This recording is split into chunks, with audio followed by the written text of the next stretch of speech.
Mesdames, Messieurs, bonjour. Merci de regarder votre télévision nationale, la RTS. C'est votre émission Point de vue de ce dimanche 21 septembre 2014. Une émission qui reçoit avec beaucoup de plaisir El Hadj Ibrahima Mbow, le président du parti Union Citoyenne, membre de la coalition Macky 2012. Bonjour El Hadj Ibrahima Mbow. Bonjour Oumar. Merci d'être avec nous. C'est moi qui vous remercie de cette invitation. Je suis très heureux de revenir à la RTS pour partager avec les populations, échanger avec nos compatriotes sur la situation nationale et aussi sur les réalisations concrètes du gouvernement et du président. Bien. Alors, de Macky 2012, nous en parlons dès l'entame de cet entretien. Effectivement, c'est la coalition présidentielle au premier tour de l'élection de 2012. On a vu après quelques problèmes. Beaucoup d'eau, c'est vrai, ont coulé sous les ponts, comme on dit, avec beaucoup d'agitation, de démission et parfois même de démarcation. Quel était le problème exactement? Oui, alors moi je suis très heureux de parler de Macky 2012 parce que j'en suis membre fondateur. En réalité, juste après la victoire en mars 2012, il y a effectivement eu des tensions. Mais je vous rassure tout de suite, il n'y a pas eu de départ véritable. Les 40 leaders sont restés au sein de Macky 2012. Macky 2012, je le rappelle pour nos compatriotes, c'est la coalition victorieuse du premier tour. Macky 2012 a été le canal historique de cette gouvernance. C'était, je l'ai dit, il y a une formule que j'utilise souvent, la semence fondatrice de cette deuxième alternance. Et aujourd'hui, il faut dire que Macky 2012 est complètement en phase avec le président. Nous avons eu, bien entendu, des problèmes de structuration, de coordination, etc. Mais tout ça, c'est derrière nous. Macky 2012 joue son rôle de levier fondamental et avec Benno Bokk Yakaar au niveau de la mouvance présidentielle. Je pense que c'est important de revenir sur ça. Macky 2012, effectivement, a été à un moment donné politique, puisqu'elle n'avait pas suffisamment d'informations. Mais ça, c'est complètement passé. Aujourd'hui, nous sommes en phase avec le gouvernement, nous sommes en phase, nous avons formé un bloc et au sein de Benno Bokk Yakaar, nous défendons et nous assumons nos positions. Vous parliez tout à l'heure d'une question de structuration. On ne pouvait pas parler de crise parce qu'on voyait à l'interne beaucoup de, comme je l'ai dit, beaucoup de polémiques entre vous-même. Oui, parce que Macky 2012, quand même, il faut le rappeler, est une coalition de partis politiques. Chaque parti est autonome. Effectivement, au niveau des choix politiques, des orientations, il y a eu des débats. Nous sommes quand même une coalition démocratique, à l'image d'ailleurs de Benno Bokk Yakaar. Bien entendu, il y a eu des oppositions, des conflits, mais jamais une grande animosité. Et d'ailleurs, la meilleure preuve, nous avons fait une conférence des leaders récemment, mais à l'unanimité, nous avons harmonisé les positions.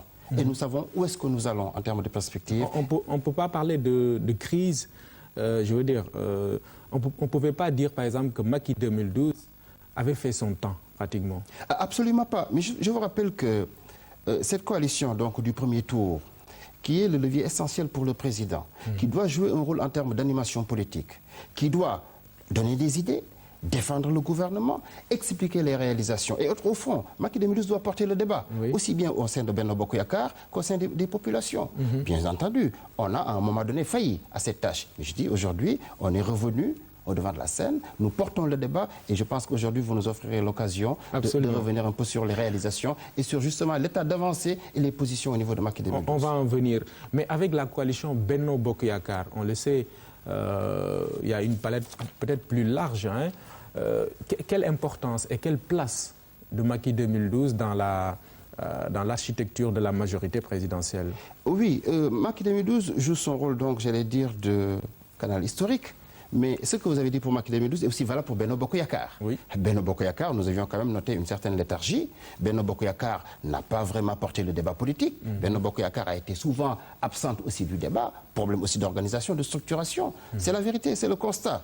Mais d'ailleurs, vous avez vu un peu la rencontre hier qui a été présidée par son Excellence le Président de la République. Oui. Aujourd'hui, tout est revenu normalement. Le Président est le leader incontesté. Il a un leadership incontesté au sein de Benno Bokk Yakaar, et c'est là et sans aucune ambiguïté. Il est le président de la coalition Macky 2012, il est le président de la coalition Benno Bokk Yakaar, et tous les leaders sans exception. Moi, j'ai vu hier, Excellence, M. Moustapha Niasse, président de l'Assemblée nationale, le président Ousmane Tanor Dieng, tous les autres leaders étaient unis. Ils ont confirmé leur loyauté, leur engagement à servir le Sénégal et à être loyal avec le président de la République. C'est quand même une rencontre historique hier. Et je rappelle quand même que tous les leaders de la grande coalition Benno Bokk Yakaar ont un objectif commun, c'est de bâtir un Sénégal émergent. Oui. Ils ont exprimé cet engagement, et c'est important de le noter, à soutenir le président, à soutenir l'action gouvernementale. Et ça, c'est quand même une position nouvelle. Et l'autre engagement, c'est que Benno Bokk Yakaar va maintenant porter le débat politique. Parce que c'est vrai qu'on entend beaucoup de contre-vérités. Et c'est important de rétablir les faits et de montrer comment les démarches qui sont engagées, comment les réalisations, comment la nouvelle politique engagée par le président de la République est quand même révolutionnaire. Une tâche qui n'était pas jusqu'ici prise en charge. Ah non, je suis d'accord, je vous le concède. Vous avez raison. Moi, je vous dis objectivement, je suis là pour parler objectivement avec nos compatriotes. C'est vrai. Aussi bien pour Macky 2012 que pour Benno Bokk Yakaar, nous avons failli à l'animation politique, à la remobilisation, au partage d'informations avec les populations, mais nous sommes en train de corriger. Et je pense qu'aujourd'hui, vous avez donc l'occasion de m'entendre, vous dire un peu les projets, les perspectives que nous entendons. Oh, ok. C'est durant la rencontre que vous avez eue avec le président de la République, avant celle de Benno Bokk Yakaar, bien sûr, qu'on a entendu quelques informations relatives à la position du président de la République sur la question des réformes institutionnelles, avec bien sûr les conclusions de la Commission nationale de réforme des institutions. Alors, est-ce à dire que vous, en tant que soutien du président de la République, peut-être, je ne dirais pas que l'idée, mais ces questions ont été évoquées à votre niveau, où vous le soutenez, lui, le président de la République, sur ces positions-là? Oui, moi je suis très heureux qu'on rentre maintenant vraiment dans le fond du débat avec les réformes. Le président a été constant et cohérent. Effectivement, il a donné un mandat à la CNRI, Commission nationale de réforme, qui a fait un travail rigoureux, un travail important, un travail pertinent. C'est l'occasion de féliciter le président Mbow et son équipe. Mais le président est resté très constant. Vous savez, à l'image des autres pays, on a pris l'exemple de la France avec la commission Balladur, Jospin, ça se fait en Scandinavie, Norvège, Finlande, plus proche de nous, au Ghana, en Malaisie, à Singapour, un peu plus loin.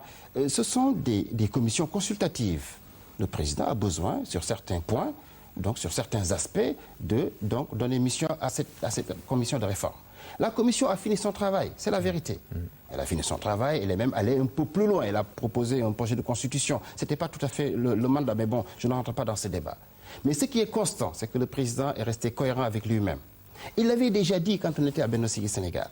Il a affirmé que ce qui est très bien au niveau des réformes, qui est des choses, des éléments qui sont en phase avec lui, il va naturellement les appliquer. Et d'ailleurs, c'est l'occasion de dire que le président a accepté quelque chose de, j'allais dire, une chose inédite, accepter de réduire son mandat. Alors sur sa planète Terre, je n'ai jamais entendu... Sauf que là aussi, il y a des positions exprimées au sein de votre coalition qui étaient pour le septennat. Je vais vous dire, oui, il y a eu des positions exprimées, parce que nous sommes quand même une coalition... C'était pour vous dire que voilà, moi, c'est ce que je veux faire. Mais la position qui est importante, c'est l'engagement du président qui va respecter. Le président, son Excellence, Monsieur le Président Macky Sall a dit qu'il va faire 5 ans, il s'en tient. Mais moi, je veux revenir sur le fond de ces 5 ans. Un homme élu pour 7 ans, quand même, c'est ça la Constitution, élu pour 7 ans, qui accepte de faire 5 ans, c'est quand même quelque chose d'exceptionnel, d'extraordinaire. Mais pourquoi il fait ça en réalité? Il veut montrer aux populations d'abord qu'il respecte son engagement. Et deux, en réalité, il était d'accord pour faire 5 ans et 2 mandats de 5 ans. Maintenant, le problème du mandat de 7 ans, réduction à 5 ans, bien entendu, on va aller vers un référendum pour y arriver. Les positions au niveau des leaders, quelques positions minoritaires, ne comptent pas vraiment. Parlons un peu de l'engagement du président. Maintenant, la Commission nationale de réforme est allée un peu trop loin. Comment ça? Quand je dis aller un peu trop loin, elle a proposé un projet de nouvelle constitution. Moi, j'allais dire même un avant-projet. Mais il faut dire quand même que la Constitution du Sénégal est une bonne constitution. Cette constitution nous a permis d'aller à des élections libres et transparentes. Cette constitution nous a permis d'aller vers une deuxième alternance. Bien entendu, il faut la parfaire, il faut la réformer, il y a des choses à changer, notamment sur la réduction du mandat, verrouiller certaines dispositions. Mais quand on regarde de fond cette constitution, on voit quand même qu'il y a des relents de régime parlementaire. Qu'est-ce que cela veut dire? Cela veut dire que c'est le chef du gouvernement qui va être le patron, j'allais dire presque de l'exécutif, qui va définir l'action gouvernementale. Mais c'est inadmissible. Dans nos pays, c'est complètement inadmissible. C'est presque, j'allais dire, la formule, je vais utiliser une formule un peu plus courtoise, c'est insensé. Nous avons besoin d'un président de la République qui a une légitimité. Je vous rappelle quand même que le président Macky Sall a été élu par 2/3 des Sénégalais. Alors, c'est lui qui doit définir la politique de la nation. S'il ne peut pas changer de Premier ministre, et des fois même ne peut pas changer de ministre, où est-ce que nous allons? Prenons l'exemple quand même de certains pays, l'histoire récente est là. L'Italie a été un pays très instable, la Belgique est restée plus d'1 an sans gouvernement, Israël, une grande instabilité. Je veux dire, la Belgique, c'est quand même incroyable. J'allais dire 1 an, presque 14 à 15 mois sans gouvernement. Dans nos pays, ce serait inadmissible. D'accord. Vous avez un souci de stabilité de la vie du pays, mais quand même l'idéal, c'est que ces régimes-là, proposés par la Commission de réforme des institutions, soient réels dans nos pays pour préserver la solidité des institutions. Justement, Omar, c'est là où moi je ne suis pas d'accord avec vous et je vais vous dire pourquoi. Le régime parlementaire n'a été bénéfique pour aucun pays. Le régime parlementaire a été l'origine de plusieurs instabilités. Regardez la 4e République en France. Le régime parlementaire, vous faites un transfert de légitimité. Alors dites-moi, un président qui a été choisi par 2/3 des Sénégalais, une grande légitimité, et vous voulez qu'il laisse le pouvoir de décider à quelqu'un d'autre, qu'il ne puisse pas le changer. Qu'est-ce qui va se passer à un moment donné? Quand le président va dire on va à gauche, l'autre va dire on va à droite. Et après, nous sommes des pays, nous sommes après bloqués. Mais là où je veux insister sur ces réformes, c'est moins le régime parlementaire, il n'en est pas question. Nous ne sommes pas d'accord avec cela, le président l'a affirmé et c'est lui qui décide. Il a été élu, il a une forte légitimité pour conduire la politique de la nation.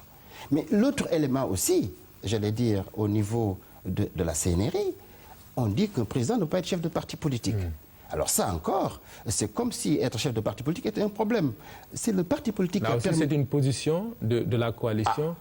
Ah oui, mais attendez, je vais vous dire.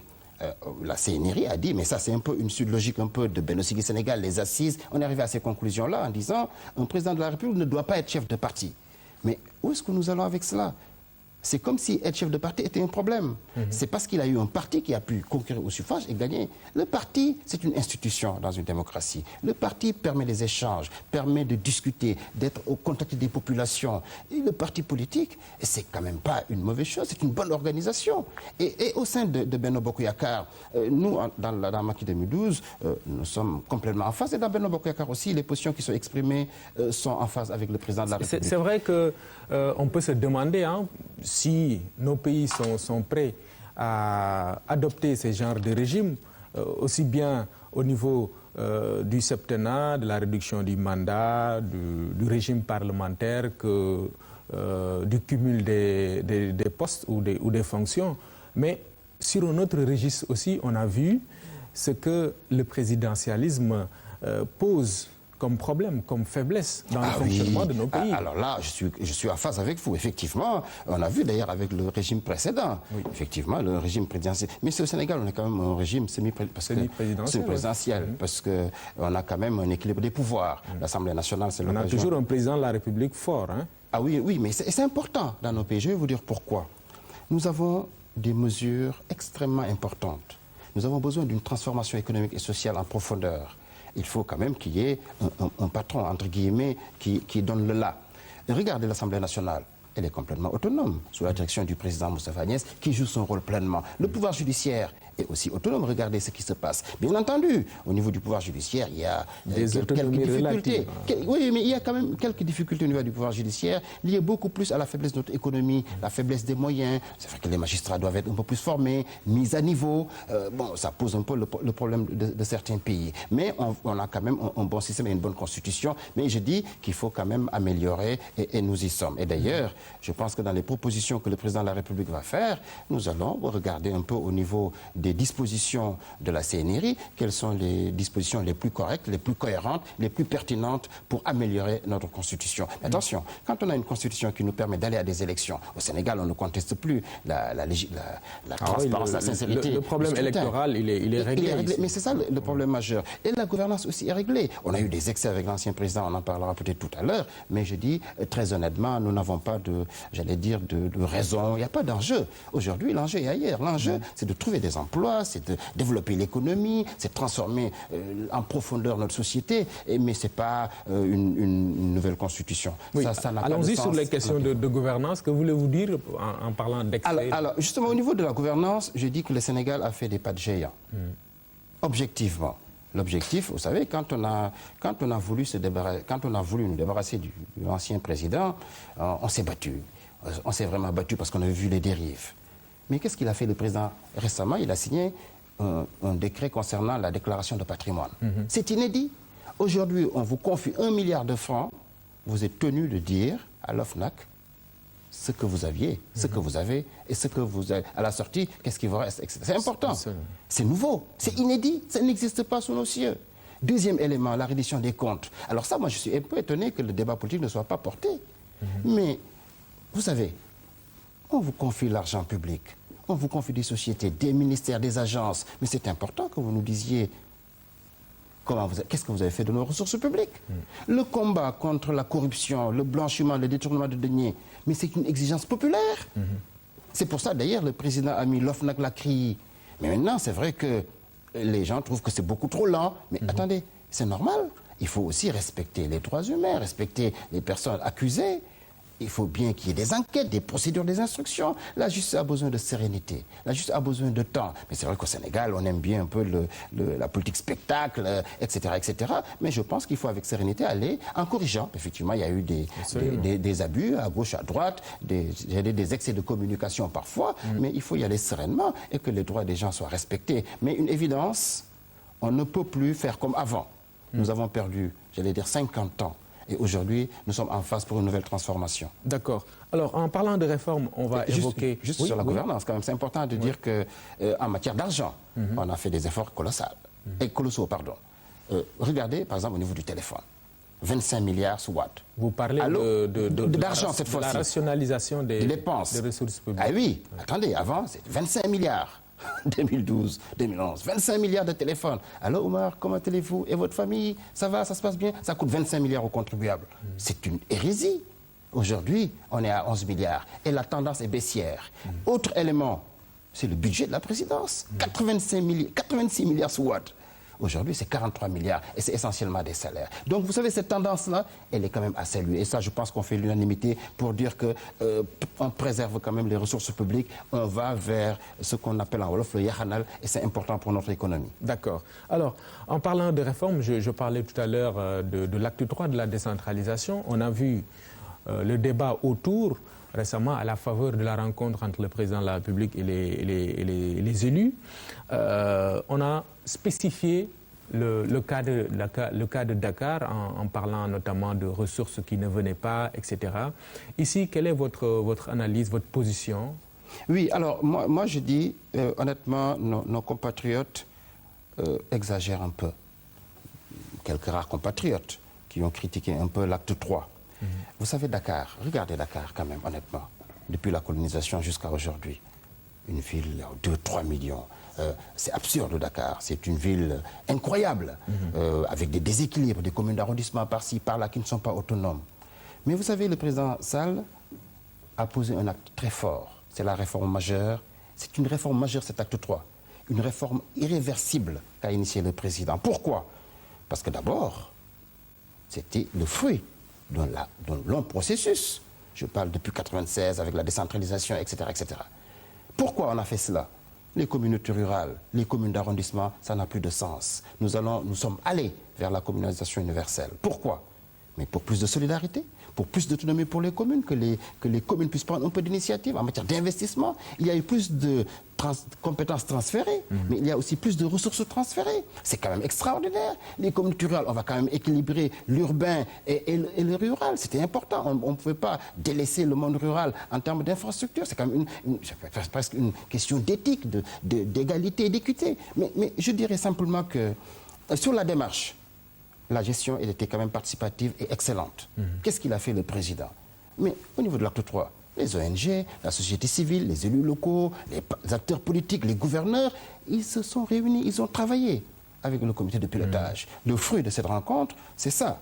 Et moi, je dis que quand on a cet exemple j'allais dire, d'innovation majeure, de réforme en profondeur. Et ça, c'est, j'allais dire, presque plus important que la nouvelle constitution qui est proposée. On va vers des pôles de développement pour enfin régler les questions qui intéressent les Sénégalais. C'est le développement économique, le développement social, la solidarité. Et nous y sommes. D'accord. Beaucoup d'initiatives, de réformes, mais que dites-vous des limites qui ont été relevées par certains?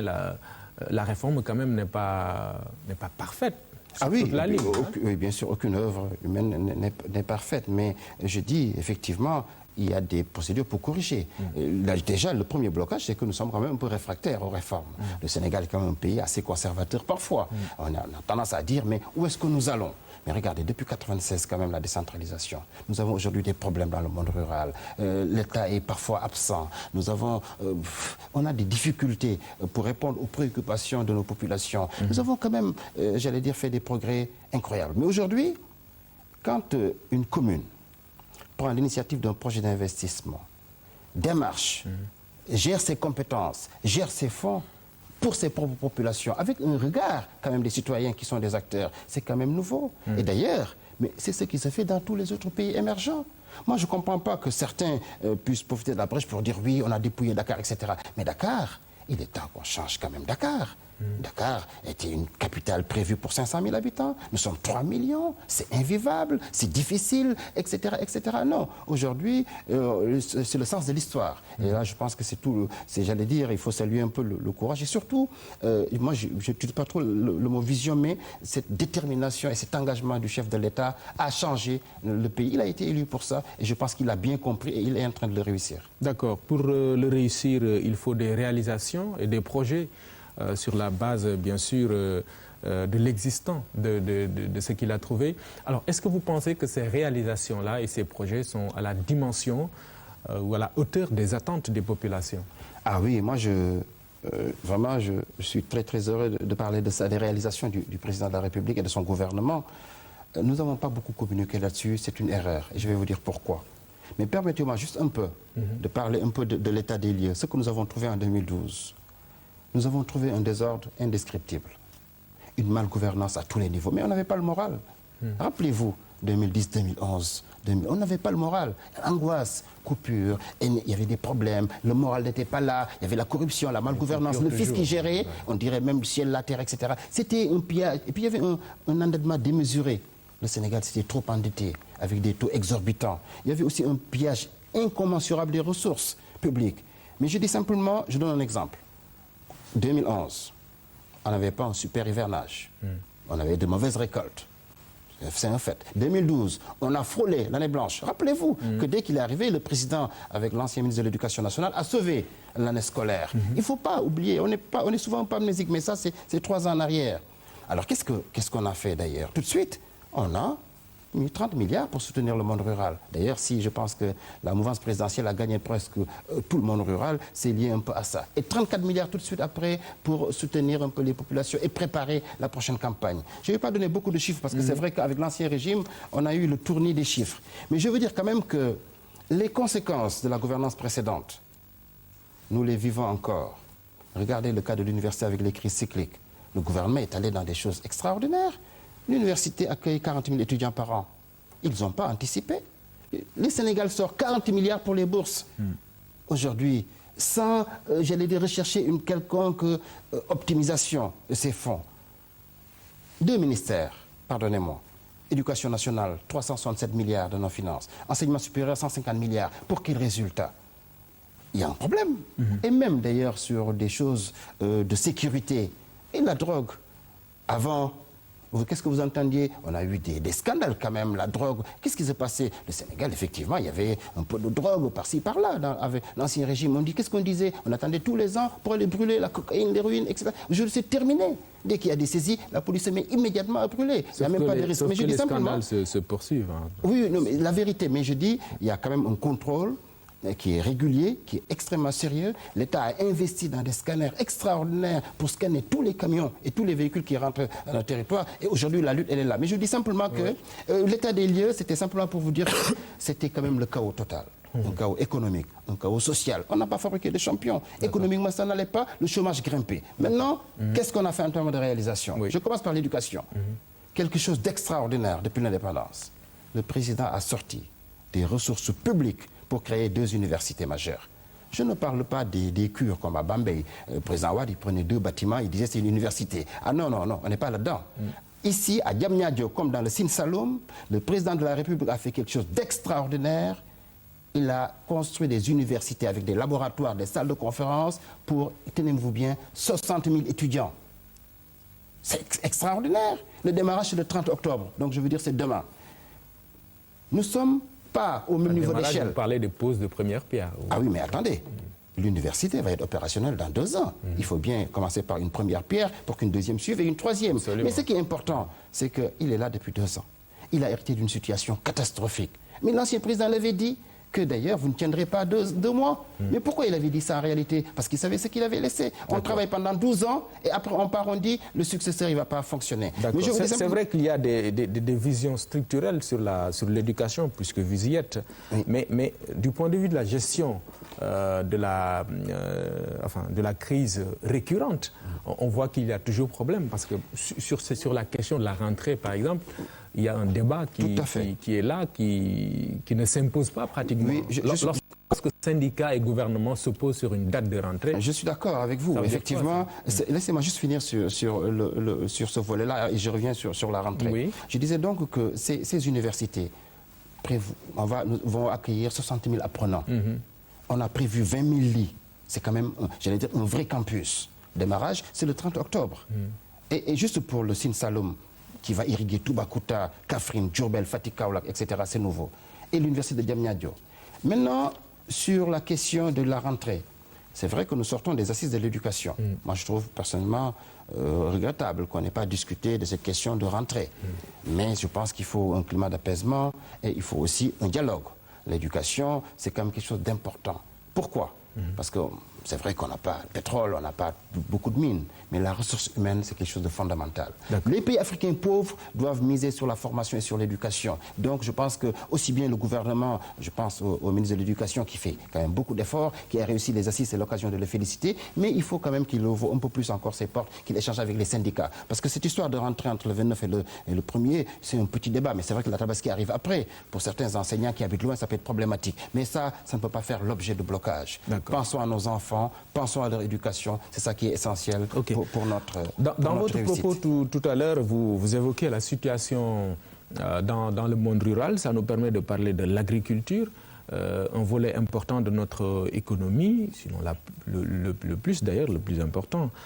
Alors, dans la vision du président Macky Sall, déclinée et rappelée souvent, c'est un levier de croissance. En tout cas, il compte s'appuyer sur le secteur pour propulser le Sénégal vers l'émergence. Et oui, alors, mais c'est justement ça pourquoi nous devons, j'allais dire, féliciter le président et l'encourager. Oui. Est-ce que ma question n'est pas encore terminée? Est-ce qu'il y a des signes, vous voyez des signes qui permettent de penser qu'on va arriver vers cette direction-là? Je vais vous dire que c'est évident.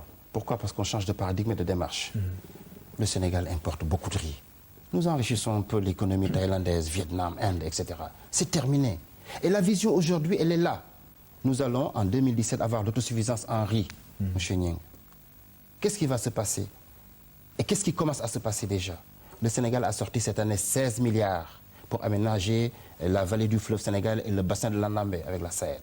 16 milliards prévus en 2015. L'objectif, c'est d'arriver à 1 million de tonnes de riz en 2017.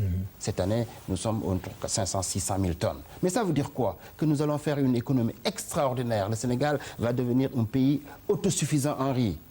Ça veut dire quoi? Que nos 300 milliards qui partaient et enrichir reviennent ici et vont créer des emplois ici. Mais au niveau de l'agriculture, il y a quelque chose qui est déjà là, l'équipement du monde rural. 1700 tracteurs en provenance du Brésil.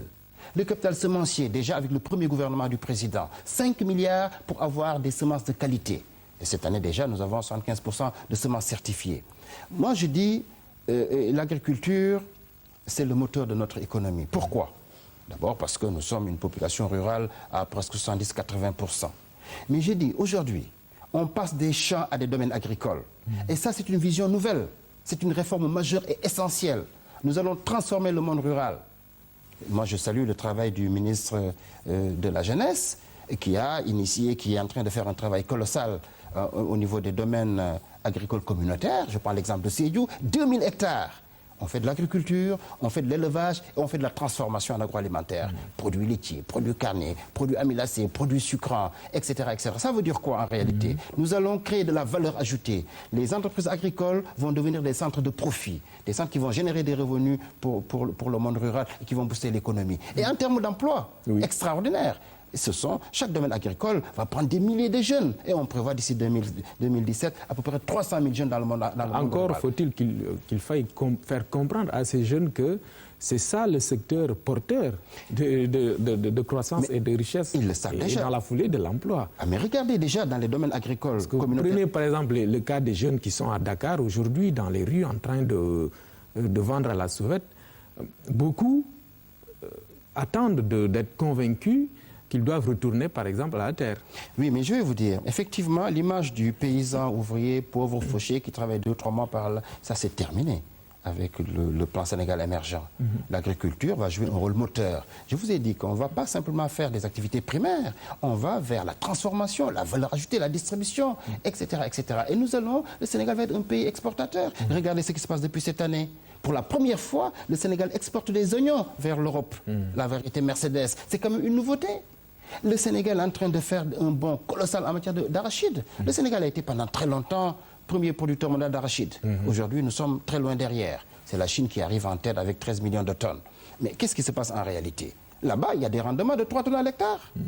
Même, j'allais dire, dans d'autres pays, aux États-Unis, on est à 2 tonnes à l'hectare. Vous savez, chez nous, combien c'est? 800 kilos à l'hectare. Ce qui pose un problème de compétitivité, de rentabilité et d'efficacité des mesures. Mais ça, c'est terminé avec le PRACAS, qui est le programme d'accélération un peu de la cadence dans l'agriculture. C'est une formule, pour montrer la détermination du gouvernement. Nous allons changer la donne. Le Sénégal va exporter et les Chinois sont là pour acheter l'arachide. Et nous allons faire de l'huile qui va aussi être une valeur ajoutée. Moi, je dis aujourd'hui, nous avons des problèmes. La Seigneur était là pendant 50 ans. Aujourd'hui, elle a quand même, je pense, un déficit de l'ordre de 112 milliards. C'est problématique. On ne peut pas rester sur des vieux schémas qui n'ont pas vraiment soulagé le monde rural. Chaque année, bon, impayé, problème de semences, problème d'engrais. Non, on doit dépasser ça et le président a compris que le moteur essentiel de notre économie, c'est l'agriculture. Voilà pourquoi, d'ailleurs, le gouvernement a mis beaucoup de moyens et nous devons l'encourager. Et ça, c'est une réalisation concrète, puisque la vallée de l'Andamé, à l'heure où je vous parle, est en train d'être aménagée. Le Sénégal, exportateur de légumes, exportateur de produits oléagineux, autosuffisant en riz. Alors, attendez, c'est 3-4 points de croissance que nous allons gagner. Absolument. Voilà pourquoi, d'ailleurs, les bailleurs, aujourd'hui, sont en train de financer. L'Inde a mis quand même 62 milliards. Comment dirais-je encore, la Chine, qui va financer, le Brésil qui a amené du matériel, la Chine qui va nous accompagner pour acheter notre arachide. Mais ça veut dire quoi? Que nous sommes sur la bonne voie et que l'émergence est un processus et nous y arrivons. Très bien. Non, il faut peut-être un peu de patience pour que les briques se superposent. Absolument. Alors, pour un Sénégal émergent, évidemment, il faut une politique énergétique également à la hauteur, à la dimension de l'ambition. Alors, or, ici, on va le reconnaître tous.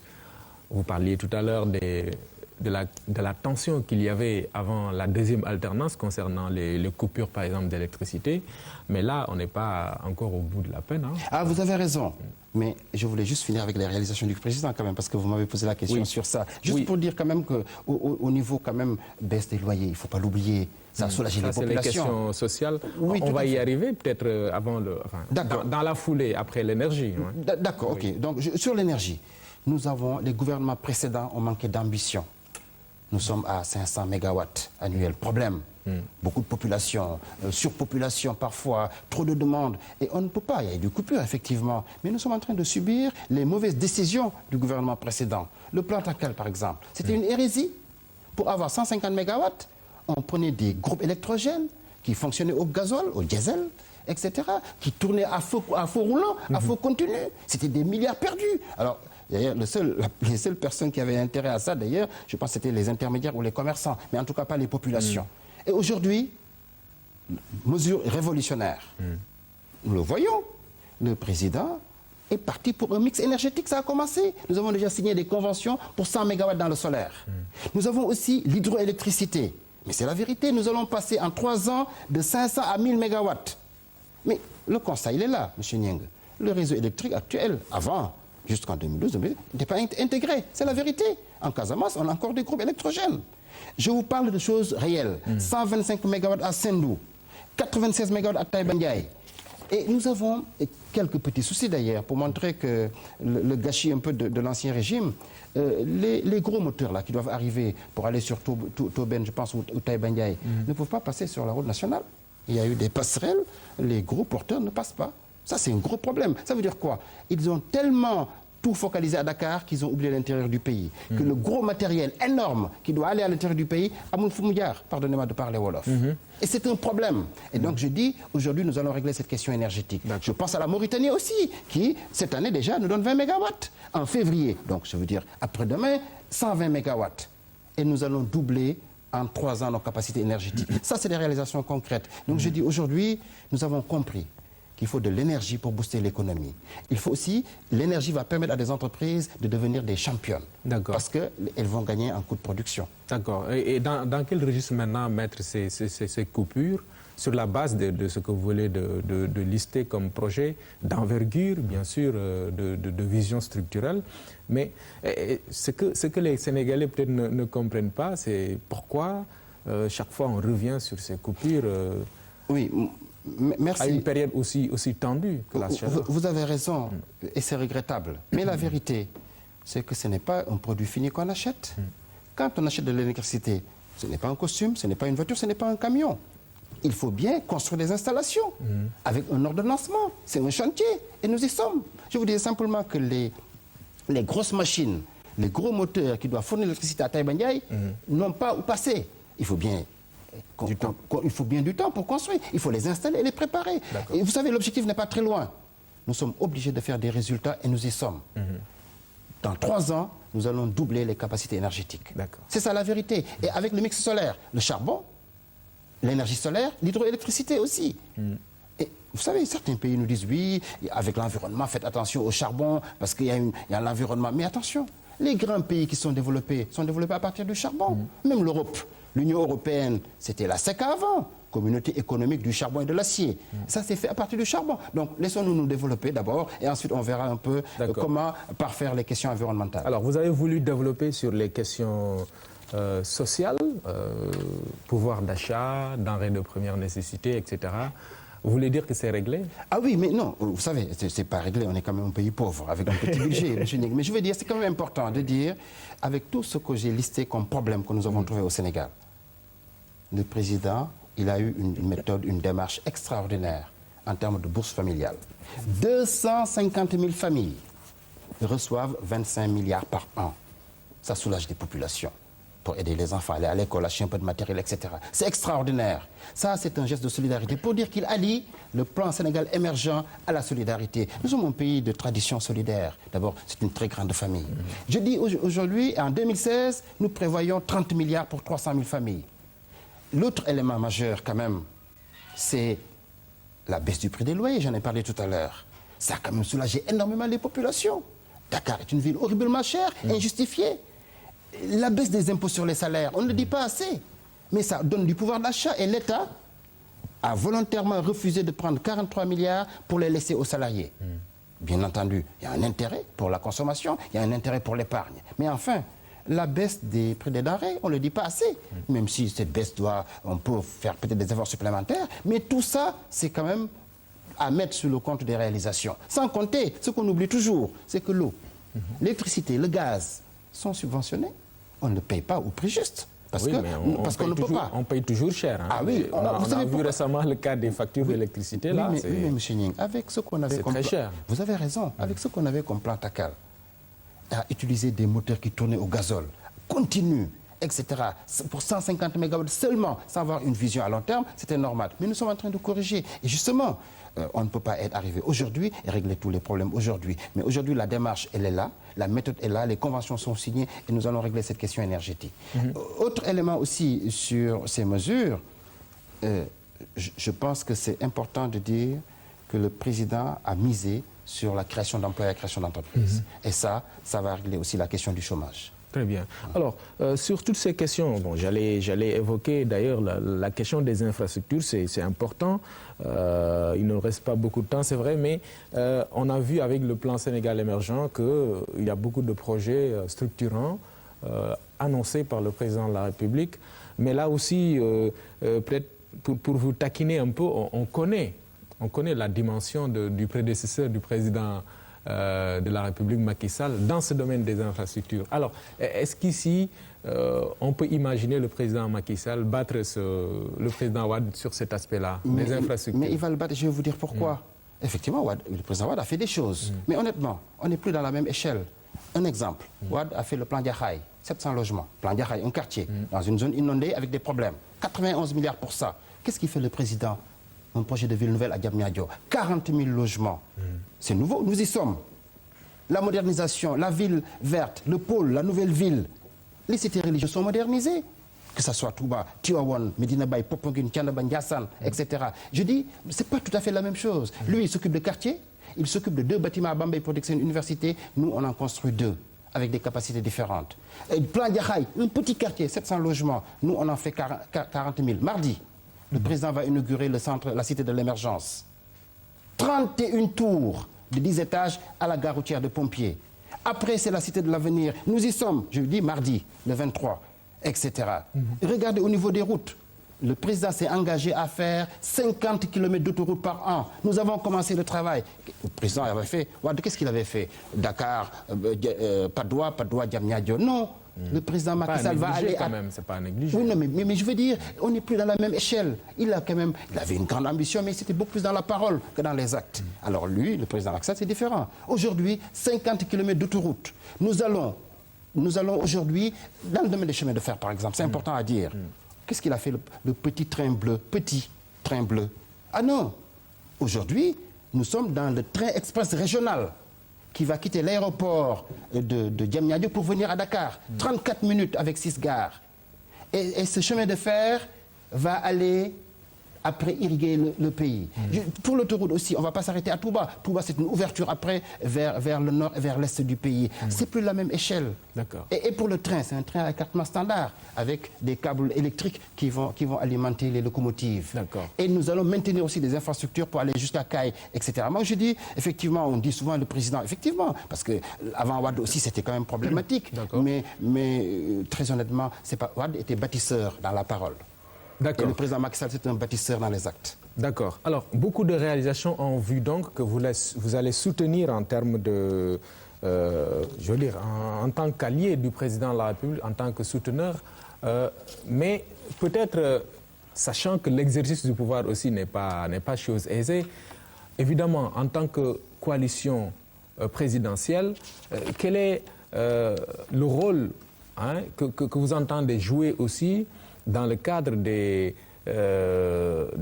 l'amélioration des conditions de vie des populations, de dire par exemple au président, voilà, c'est très bien, mais voilà ce qui ne va pas pour le pays. Vous savez, nous, Oumar, je vous rassure tout de suite, nous sommes des leaders dévoués, c'est la vérité, à la cause du pays, mais nous sommes non complaisants, nous disons la vérité au président. C'est la vérité, en tout cas, nous sommes en des réunions. Mais il y a des façons de dire. Le président est une institution qu'il faut respecter parce qu'il se donne corps et âme pour changer le pays. Mais je dis simplement, vous me parlez de mesures sociales. Regardez les 95 milliards ici. Les inondations cette année, moins de stress.